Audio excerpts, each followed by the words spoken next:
Hello, good morning, good afternoon, and good evening. Welcome everyone for joining us. Our Pharmacy Entrepreneur TV is back. So today we're very excited to have Jamie from Career Vision join us today. Say hello to everybody. Hi everyone, welcome. So Jamie is in America at the moment. I'm Ali, the host from Australia. I'm a pharmacist from Australia. I'm looking forward to diving into today's conversation. As we all know, pharmacists, we are this special group of healthcare professionals that really are experts on medications, and we are everywhere in the hospital, in the community. We carry these special gifts and this special knowledge on medication.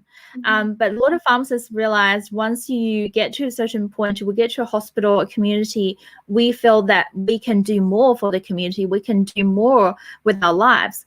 But so what after that? So what's next once we've been through the hospital life and the community? What else can we do?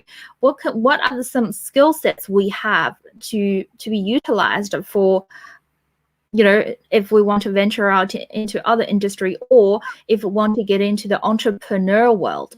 So, as the founder for Global Pharmacy Entrepreneur Community, I'm really curious and very excited to have Jamie here to share with us your understanding and your special gifts to help us to utilize our skill sets and to provide more value to the community. So thank you for joining us, Jamie. And share with us and tell us a bit more about yourself. Sure. So I'm Jamie Beck, and I'm from California in the United States. And I've been a career counselor in a university setting, and I left the university about 15 years ago to do career education in the community, where I could speak more freely about options and choices for both students and those who want to career change. And so in the libraries is where I've presented most of my work the last 15 years. And ironically, I've had a lot of pharmacists visit the libraries, particularly from other countries. When they come to the United States, they're unable to practice pharmacy oftentimes, and they're sent to workforce programs that tell them, well, maybe you could work in an office at a hospital. And it's like, no, that doesn't make any sense. You have amazing skills and talent. You're just not licensed. And so I have worked with a lot of healthcare professionals in trying to think about, well, what can I do if I do move to a country where I'm not licensed? And when I'm burnt out and I want to try something new, or I feel like I have a greater purpose or passion. So one of the things that I love to do is get into conversations with people and ask them a series of questions. And I'd love for you guys to kind of jot down the answers to these questions. And then I'm going to walk you through a tool that I have that can help you think outside the box a little bit of where you could take your pharmaceutical skills. Pharmacy is not my area of expertise. And so the resources that I have gathered for you and that I'm planning to share, there may be some wiggle room in there where it's not 100% accurate, but it gets you thinking outside the box and being open to, well, what could it look like? So Ali, is it okay if I just kind of toss out some of the questions to start? Okay. Yeah. So just to kind of gauge where you guys are at right now in terms of how willing are you to think outside the box, I would love for you guys to think about, if you were stranded on a desert island, what 2 items would you bring with you and why? And you have food, you have water, and you have shelter. So just think about that for a quick second. And the reason I like to ask this question, it's not 100% scientific, but it helps you start to think about, well, how open am I, and how much am I attached to the current thought structure of my society, right? So if you were thinking, gosh, 2 items isn't enough, what 2 items would I bring? And you got really stressed out about that, and you finally decided, okay, I'm going to bring a book, or I'm going to bring pen and paper or something like that. What prevented you from saying, I'm going to bring a library or a store that could provide those needs to yourself? Or if I said, what would you bring? And you said, oh, I can't decide between these two people, or are people even allowed? And you started asking a lot of questions. You might be the type of person that really, it's hard for you to stretch yourself. And maybe that's programming that's been downloaded in you from society. So in this question, there's no rules, right? And so as we look at careers today, it's really like breaking the rules. Ali, I know you said you love breaking the rules. So we're going to talk about that a lot and really breaking the rules. I know a lot of times when people talk career change, it's like, well, I have to go back to school and get a new degree, and I don't have experience in that. You guys are amazingly smart. You know how to do research. You're in a position right now that requires lifelong learning. Like, you have to stay abreast of your field. So you have the ability to learn new skills with a flip of a switch. And so that island question may seem a little bit out there, but my response is that I would bring like a big box store that sells everything from recreational equipment to survival things to all the food that I love. And it would be having Wi-Fi, because that means I could get rescued when I'm ready, and I would bring my family so I could enjoy the island, right?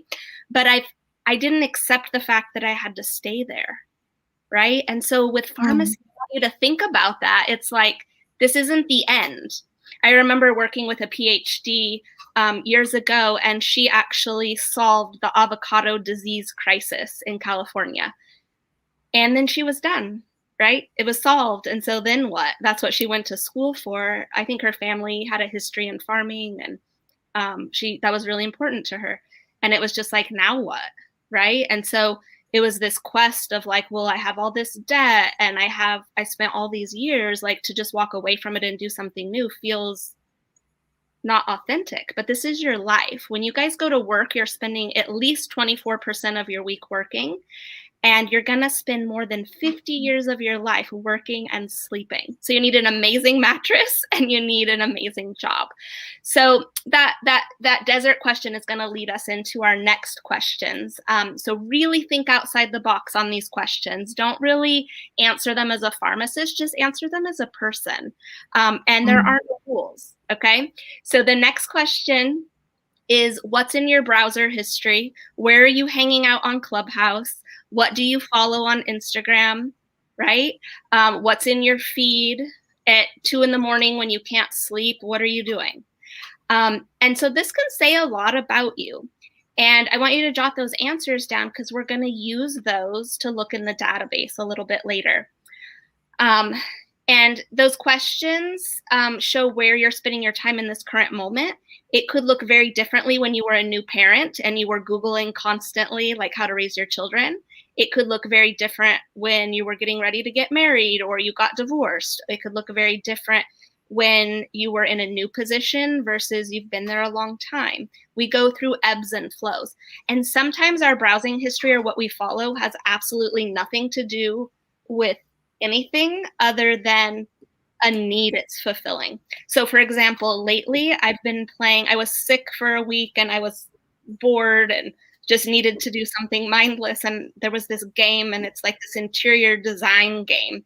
And I've been wondering why I like to play it, because I'm not a time waster like that. And it's just like, oh, this is so stupid. But I find like every day I've been playing it. And so I was talking to my son about it yesterday, because I ask this question a lot, right? And one of the things that I found out is, I would never be interested in interior design. So is my question accurate? But you know what I get from the game? I get to make decisions constantly. And I'm a person that agonizes anytime I have to spend money. I agonize. Like, even if I'm picking an ice cream flavor, I will spend 15 minutes thinking about which one. Or if I have to buy something on Amazon, I'll spend days with something in my cart evaluating which thing should I buy. And this game lets me make quick decisions, and it like helps me be more productive in my real life. My son went to buy sandals yesterday, and we walked in. We were in and out of that store in less than 5 minutes, and it dawned on me that game is helping me learn to make decisions, and it seems so silly. But there are some things in your life that you're following and spending time on that aren't going to be a good example. So take those with a grain of salt. But that did tell me something about decision making, and that is very apparent in my work. Okay, the next question is, where would you donate $1 million? And I'm not going to go into depth on this one, but just think about that. What cause? Another one is, what could you get up and give a presentation for 10 minutes on with no prep to a room full of strangers and leave feeling energized? Because there's a lot of stuff that you guys can talk about, but I want to know what makes you light up. I'm a very introverted person. I don't like social situations at all. Like, I'll find every excuse possible to avoid being in a room of adults. And I'll find the kids in the room to go hang out with or socialize with because I don't know what to talk about.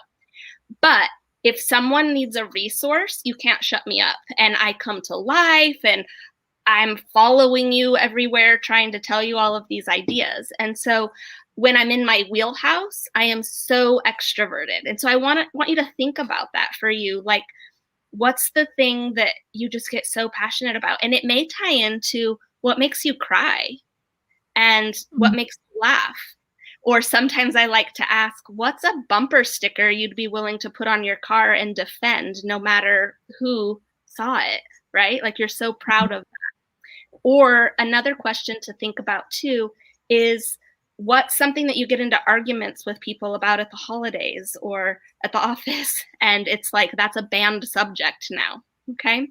So I think that's kind of good for now in terms of like thinking about who we are, what we love. Another one you could think about is, what do you decorate with, collect, invest money in, or save for, other than practical things. But once you guys have kind of some knowledge about yourself, I would really love to walk you through it. So Allie, I'm going to put you on the spot. Like, what are some answers to these types of things so I can show people how this idea works? I think, well, those questions are amazing. Really helped me to dig deeper into myself, understanding myself. It's more like a self-discovery process. So it's so important. Often when we start, when I first started my career, or even out of high school, picking what major or what university or what course to get into, I didn't really know what I was getting into. At the time was, okay, I want to help people. I think, all my family, they were in healthcare. So I need to pick a profession that's out of healthcare that help people. And I really didn't have that much guidance or understanding of it. At the time, I was thinking, as long as I can pay my bill, I can have a stable job, and I can help people, that sounds amazing. But over time now, I'm a pharmacist for 10 years. Then I realized, well, I actually, for a long time, I didn't actually know how to discover myself. So, those questions that you just put out there is so important. So I'm just going to answer some, give me one of the questions that you've like, what do you follow? What do you follow, subscribe to? Where do you show up? Yeah. On your internet history. I love watching the documentary. I love understanding history. I love watching a documentary on how does it all happen. Even researching the gender equality or racial equality. How did it all start, and when did it all start? And went back ages, and then watched documentary on pirates. Netflix, there is a documentary on that. It just, I think I like to dig in deeper, the reason behind what's happening now, and how, if we need to change, how can we change it? The possibility, what are the possibilities out there? And that's something I love, spending time on, or reading on, on education. How do we all start? What's currently the education system? How did the system start from the beginning? That's something I love to. So just like, even just hearing her speak about that, like, we can totally apply that to pharmacy, but we don't have to. Okay. But let's just pretend like you're still super, super passionate about pharmacy, and that's your degree and that's your training, and you've been doing it 10 years, and you have this whole other interest, right? And so what we start to do is cross-tab. You guys know cross-tabbing very well from statistics and, you know, all of your research. We're going to take variables and start to cross-tab them to create new data, basically. And so it's as simple as taking like pharmacy and starting to look at it with every other interest. So pharmacy and social equality, right? Or racism, or injustice. And so when we start to even Google those two things together, that's literally what I do. I'm not an expert in pharmacy, but I love to just Google things and put them together and see who's doing something with that. So when I think about like racial disparity and like prescription costs, right? It might be finding a nonprofit that's really working on that and addressing that. Maybe it's looking at how certain populations don't feel comfortable going into a health setting and accessing health maintenance health types of things. I haven't had TV in like 15 years. And my mom was watching something called New Amsterdam, which is this show in America about like this renegade hospital administrator. And I love watching the show. I get her password for her cable provider so I could watch it, because he just does outlandish things that break all the rules, right? So he found that in African American cultures, they don't go and get health maintenance for high blood pressure. So he literally found a way to give blood pressure medication to the barber, which is where people would go every few weeks, right, to get their hair cut. And he taught the barber how to take their blood pressure and give them medication. And it was just like he broke all the rules, but he found a solution, right? And so there's nonprofits out there, there's organizations out there working with like social equity and racism and discrimination and pharmacy, right? And medication access. And so looking at that. And so what you guys want to do is start getting curious. There's been a lot of talk about the word curiosity lately. I think probably because of the pandemic. For once, we've had time to be curious. But I know on Clubhouse, like it's a buzzword right now. Be curious. And so when I was asking you about the desert island, if you were like, oh, I'm going to bring a hatchet and matches, that's survival mode, right? It wasn't even like you were going to enjoy the island. You're just like, I don't care if I have food, water, and shelter. I have to still bring survival tools. And so sometimes when we live in a scarcity mindset like that, it's hard to be creative. And we've kind of accepted our plot in life. And so what I have for you guys, Ali, that I've put together, and I have to thank you so much for getting me started on this, because I've been doing cross-tabbing of careers for 15 years, and it's all over the place, all over my computer, email accounts, PowerPoints, and I've never put it in one place. And so after I met you and with Clubhouse, I've really just decided I'm going to get it all in one place. And so I have a desire to create a database of 32,850 career ideas with links. And so you can literally go down the list, and there's variables on one side. And then on the top, on our x-axis, we have pharmacy, right?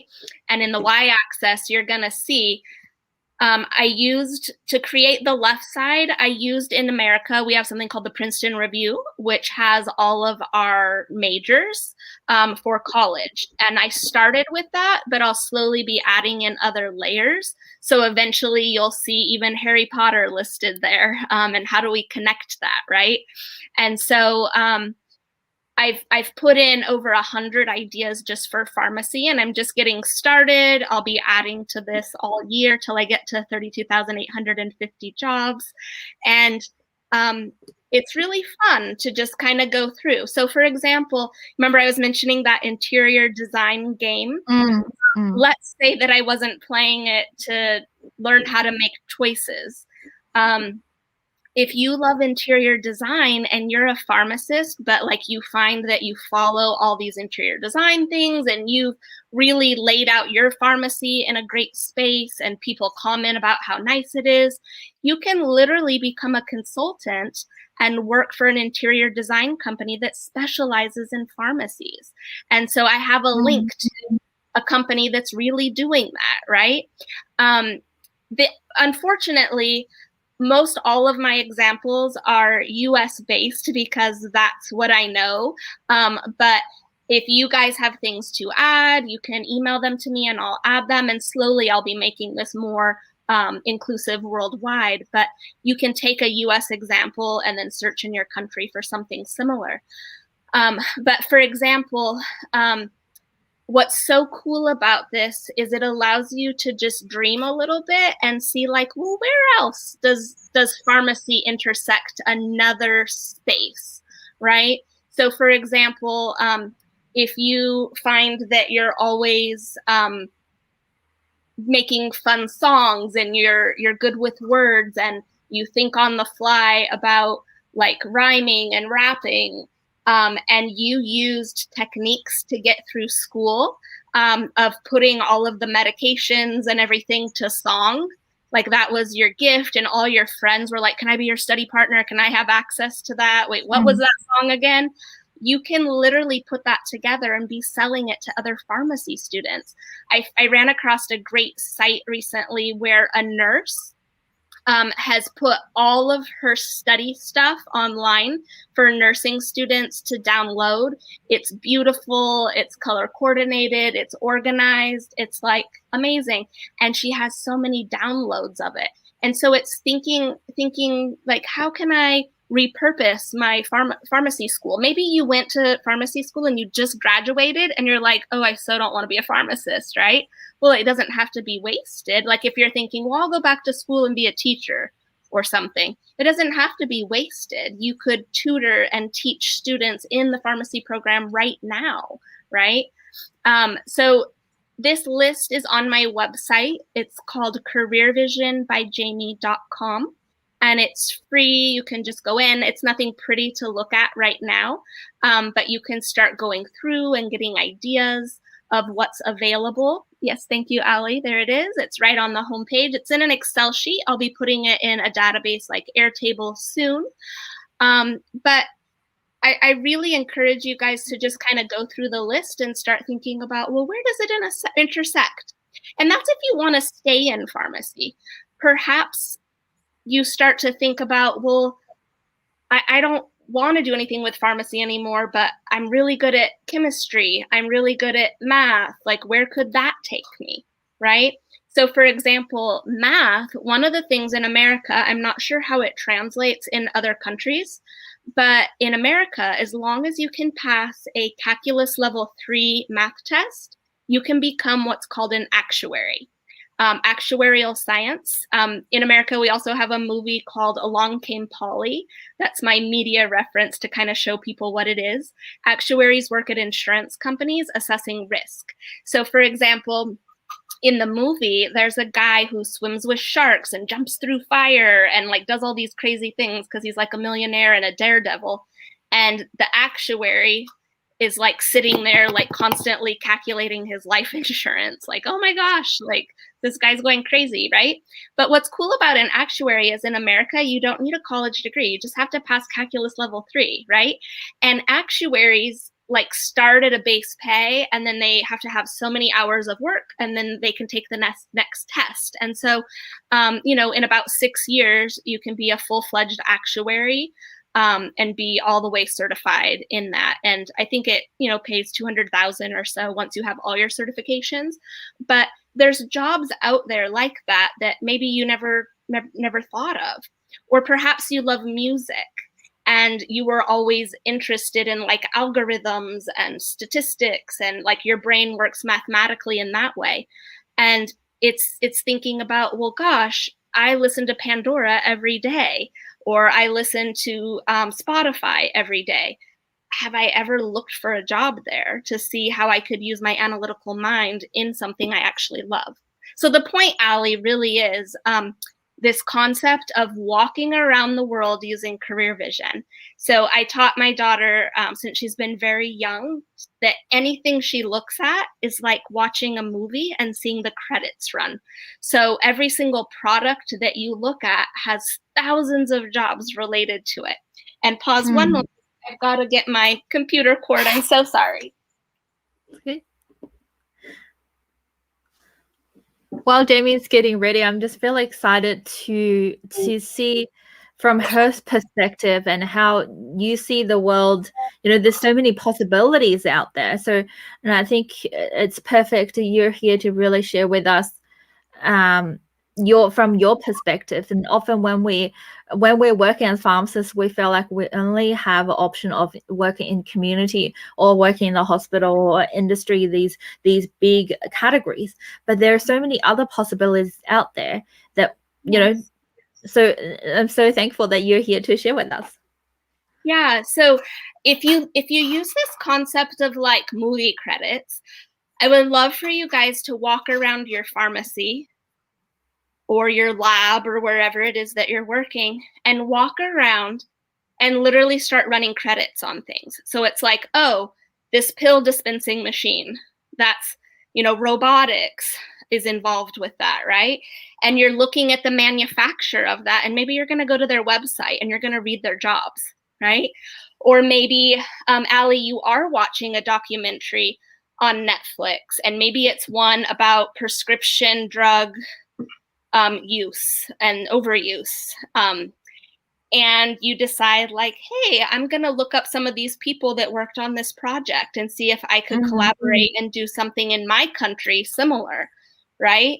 Or maybe you read an article somewhere and you're like, oh, that's interesting. I'm going to Google that person, see where they work, and look and see if there's actually jobs there. It's becoming curious, right? And so it's really walking around, and everywhere we look, it's like, oh, what jobs are available? And the more you start reading those jobs, the more you're going to see yourself show up in them. And so as a pharmacist, one of the things that you really want to do and get clear about is like do a time study of your week and go through in 40 hours, and like for each hour that you work, put it in a category of what you're doing. So one of the stories, and I hope this doesn't offend anyone, but one of the stories I always talk about to high schoolers is, you know, if you're thinking of pharmacy, you're going to go to school for like 8 or 10 years, and you might end up working at Walmart, right? And you might end up running a cash register, on the phone with insurance companies, dealing with sick, cranky people, and you don't like people like in that way, right? You don't want to do customer service and run the cash register and be on your feet all day, right? Or if you're the head pharmacist, you can only take lunch from 12 to 1 because you're the only pharmacist there. And so there is no flexibility, right? And so I really want you guys to go through your week and do a time study. What percentage of your week are you dealing with insurance companies? What percentage of your week are you supervising staff? Are you doing mentoring of staff? Are you doing professional growth to stay current in the industry? Are you ordering supplies from manufacturers, right? Are you advising customers? And maybe even go even as far as making a column. Also, like go back and highlight those things in yellow if you love that, and orange if you don't, right? And really start to look at what part of your jobs do you still enjoy that you could bring into another position, and which ones could you do without? Because a lot of times, for many of you, it was, my family is in healthcare, I'm good at math and science, I guess I'll just become a pharmacist, right? And I want to help people, and this is interesting, and it does pay well, but if you had the opportunity to go back, would you have made some adjustments? Maybe, maybe not. And so it's going and taking control over that. A lot of times we're so exhausted at the end of the week that we just want to rest, that we never really take the time to look for something new, right? And where we work and who we hang out with Monday through Friday, 8 to 5 or whatever it is. How do you connect that with who you are as a real person, right? So Ali, I think you have an interest in art. Is that true? Yeah. Yeah. Okay. So it's like, well, where does that show up? Where does she get to use that, right? On the weekend, is she hanging out at an art museum? I don't know. And so it's starting to think about like, gosh, how could I integrate that?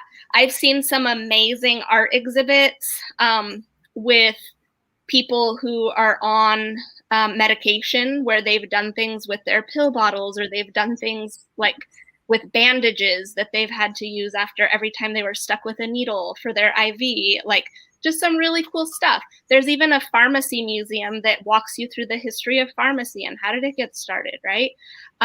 Maybe you love reading all the articles and the books, and maybe it's working in the museums, not the museums, but the libraries as a cataloger or archivist, like cataloging all the information or organizing it for pharmacists. Maybe you guys see problems with the health insurance companies and it's like, this doesn't have to be this hard, and you decide to go work on the back end, right? Maybe you do have that creative flair and you want to start writing children's books, teaching children about their medications, or what not to do with medications, right? Some of the books that are out there, I put some links to them in the database. They're really bad. They're really ugly. And so like, where could you show up and do something better? And so I really think like there's a way to intersect like any passion you have with pharmacy. So the database will help you get a quick start at thinking about it. I hosted someone from Brazil once who was a pharmacist, and she was studying English, and she stayed with our family for a month because she wanted to get her PhD in America and do research on birth control's effect on the water and fish in Brazil. Their fish population was changing drastically. And so like that was her whole passion. So you can take like all these weird things and combine them, right? So she had a passion for the environment and fish. And it was like so important to her. I think her family did own some fishing vessels. And so it really damaged, their business. And so there was a personal interest. But yeah, so I'm Jamie from Career Vision, and that's kind of what I do. I just share resources. And what questions do you have? Yeah, I think Wasim just left a message here, which is great. Pharmacists working in the space programs with NASA, or startup founders and edtech founders.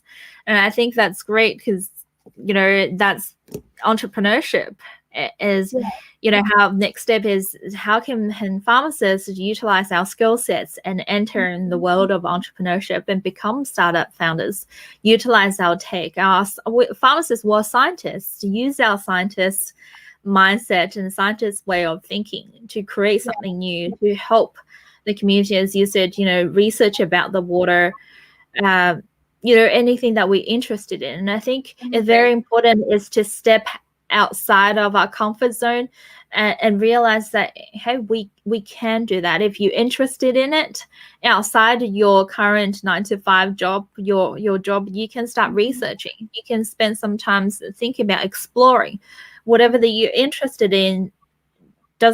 Can actually connect with pharmacy, can really integrate with pharmacy. You don't have to feel that there is nothing out there. And also, we're in the age of creating our future, creating the next job. So, I think it's very important not to be afraid to just step out of that comfort zone. And then when you have the intention of, hey, or knowing the possibility that we can create, then speak to Jamie. That can give you so many options and resources, and that give you so many ideas and to help you to explore. I think that's, yeah. And as this database gets built out further, you'll be able to cross tab with things like math and science and engineering and, look computer. You'll be able to go and look at things other than pharmacy and see where it aligns with other interests that you have as well. So, and I mean, with so much new technology being entered, I mean, this is just an ongoing project of the things we're going to see. Like I was working on my 3D printing cross tab up here, and it was just like, oh my gosh, like they're 3D printing food, and like there's like a restaurant where you can like go and have your food 3D printed. And it's just like, that just blows my mind, right? One of the other pharmacy jobs that I saw, like, let's say you've always had a passion and interest in starting a restaurant or something. It's like, well, what if you combined that into a space, right? At a pharmacy where you're serving, you know, vitamin enriched drinks or smoothies or, you know, organic microgreens, like, I mean, whatever you're serving locally. Like there's one article I also linked to in here about how they're trying in some countries to get pharmacists to prescribe healthy fruits and vegetables, and they can give seniors coupons or give them a prescription with their order of healthy fruits and vegetables. And it's just like, how cool would it be to find a way to start serving meals in your pharmacy even? So like, it's endless how you can combine. So the goal of this database is to, you know, link it to a practical example. This is not a database that's like, oh, you can have this career and this is how much it makes. This is just like, it's a resource tool to show you what other people are doing in the world of all things that you love. So yeah, I think you guys check it out often.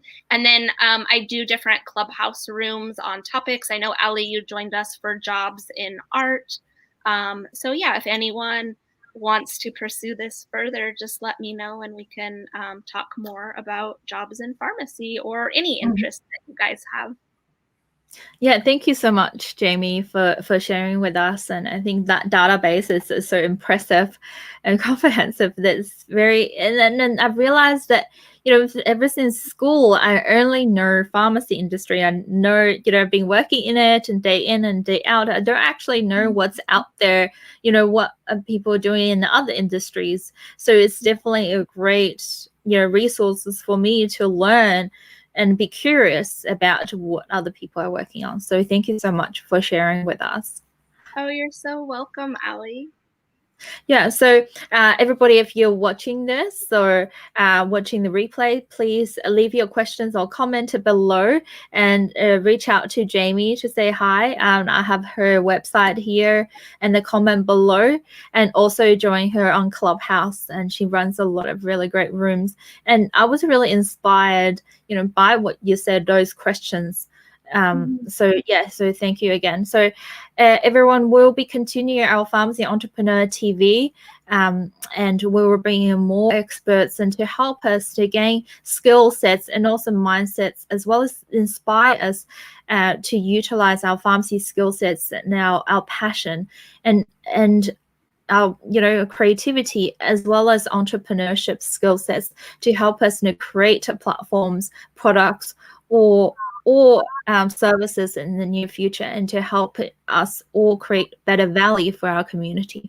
So again, thank you so much for joining us today, Jamie. And please follow Jamie on social media, as well as visit her website. So have a good morning, good afternoon, and good evening, wherever you are. Thank you for joining us. I'll see you next time. Bye.